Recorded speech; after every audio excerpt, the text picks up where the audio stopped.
अब जब आप और जॉब करते हो तो हर प्रोविंस में जो मिनिमम वेज है ना वो डिफरेंट है।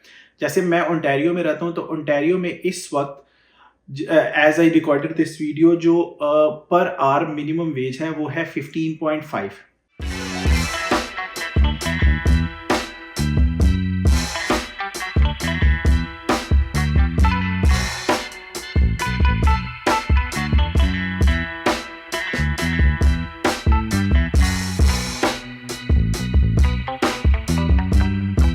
Hi guys, welcome back to my channel. I hope you are all doing well and thanks a lot for your love and support for my channel.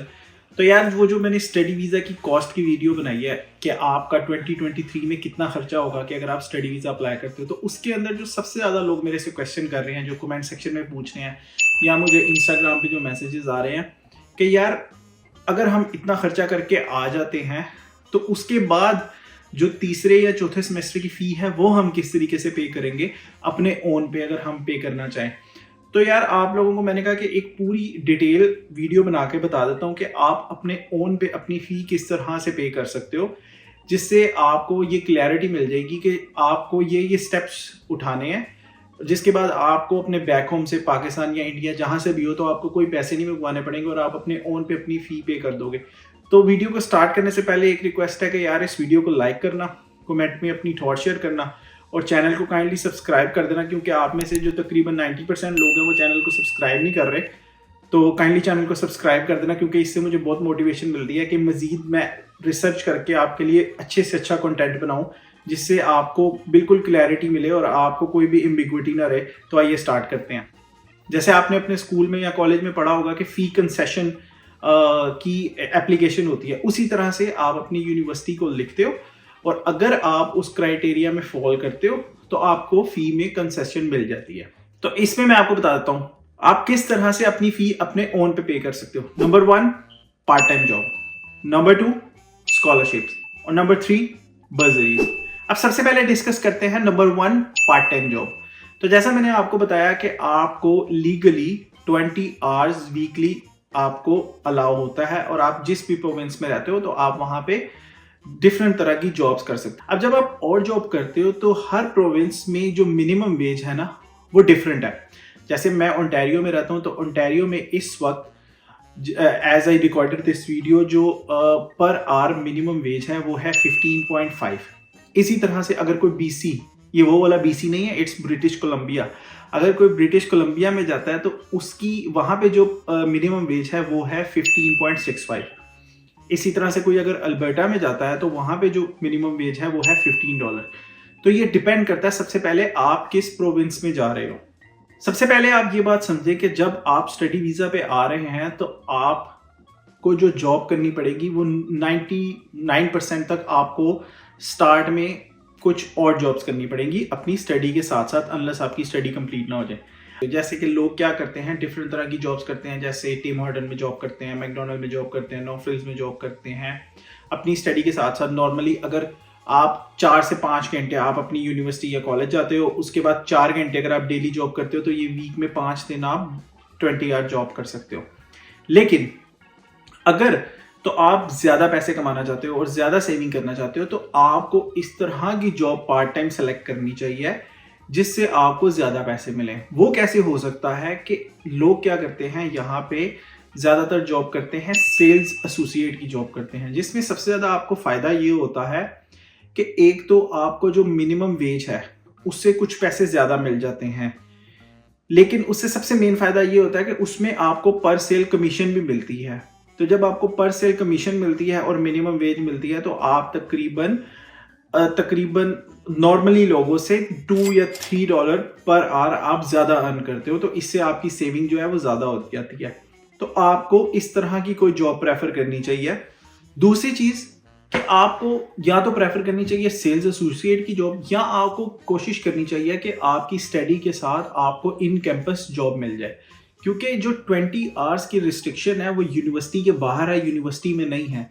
तो अगर आपको वहाँ पे जॉब मिल जाती है यूनिवर्सिटी के अंदर ही, जैसे कि पार्ट टाइम असिस्टेंट लाइब्रेरियन की जॉब मिल सकती है, असिस्टेंट लैब इंस्ट्रक्टर की जॉब मिल सकती है, डिफरेंट तरह की यूनिवर्सिटी के अंदर जॉब होती है। अगर आपको वो मिल जाती है तो उसमें अक्सर आपको जो आवर्स हैं वो वीकली ज़्यादा मिल जाते हैं, जिससे आपकी सेविंग जो है वो ज़्यादा हो सकती है।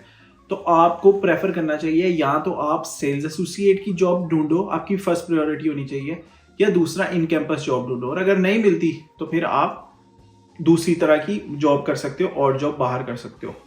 तो ये मैंने आपको बता दिया पार्ट टाइम जॉब आपको किस तरह से पैसे पे कर सकती है, जिससे आप अपने एक्सपेंसेस भी निकाल सकते हो और मंथली $500 से $1000 जो है वो आप सेव कर सकते हो जब आपकी फ़ी पे करने की बारी आएगी। क्योंकि पहले ऐसा होता था कि आपने एक सेमेस्टर की फ़ी पे करके आते थे, लेकिन अब ये होता है कि आप अब 2 सेमेस्टर की फ़ी पे करके आते हो, तो तीसरे सेमेस्टर की फ़ी पे करने तक आपके पास अच्छे खासे पैसे भी जमा हो जाते हैं, और आपको जो मंथली GIC आएगी वो आप अगर यूज़ ना करो, आप उसको सेव करते रहो, तो you can use it later to pay your fee for the 3rd semester और the 4th semester even.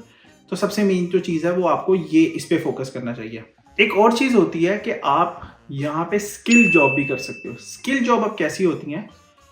Part time job के अंदर कुछ स्किल जॉब की कैटेगरीज होती हैं। जैसा कि मैं मिसाल दूंगा कि आप जॉब कर सकते हो, बारटेंडर की जॉब कर सकते हो, उसके लिए आपको लिकर लाइसेंस चाहिए होता है। इसी तरह से अगर आप सिक्योरिटी की जॉब कर सकते हो एज अ सिक्योरिटी पर्सन, उसके लिए भी आपको सिक्योरिटी का लाइसेंस चाहिए होता है। तो आप ये भी कर सकते हो कि स्पेसिफिक तरह का कोई लाइसेंस अटेन करके कोई स्किल जॉब कर सकते हो, जैसा कि बारटेंडर हो गई या सिक्योरिटी की जॉब हो गई। अगर आप ये नहीं कर सकते तो जो सबसे बेस्ट ऑप्शन आपके लिए रह जाती है वो यही रह जाती है कि आप सेल्स एसोसिएट की जॉब करो, जिसमें आपको पर आवर वेज भी मिले और साथ कमीशन भी मिले। अब बात करते हैं स्कॉलरशिप के ऊपर। स्कॉलरशिप में ये होता है कि कुछ प्रोग्राम्स होते हैं जिनके अंदर स्कॉलरशिप्स आती हैं, लेकिन कुछ प्रोग्राम्स यूनिवर्सिटी के ऐसे होते हैं कि जिसके अंदर कोई स्कॉलरशिप नहीं होती।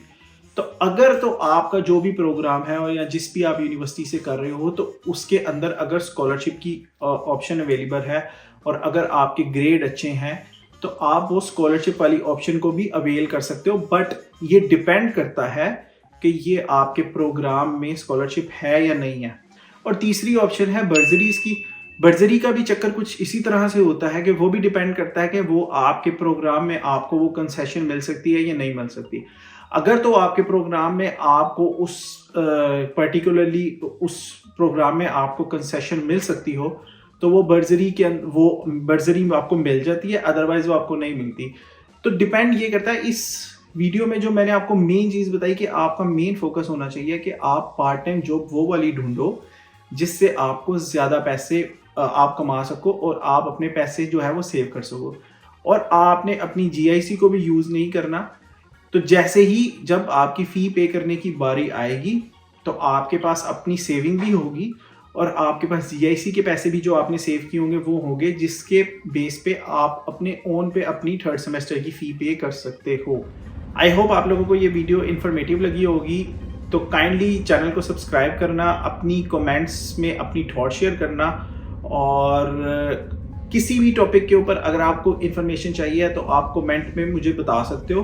आई will definitely try to make a separate video on it. और अगर मैं वीडियो ना बना सका तो मैं आपको एक्सप्लेन कर दूंगा इन द कमेंट सेक्शन कि आपको ये काम कैसे करना है। तो थैंक्स अ लॉट गाइज, बहुत शुक्रिया आप लोगों की सपोर्ट का। बाय बाय, अल्लाह हाफिज़, मिलते हैं अगली वीडियो में। Take care.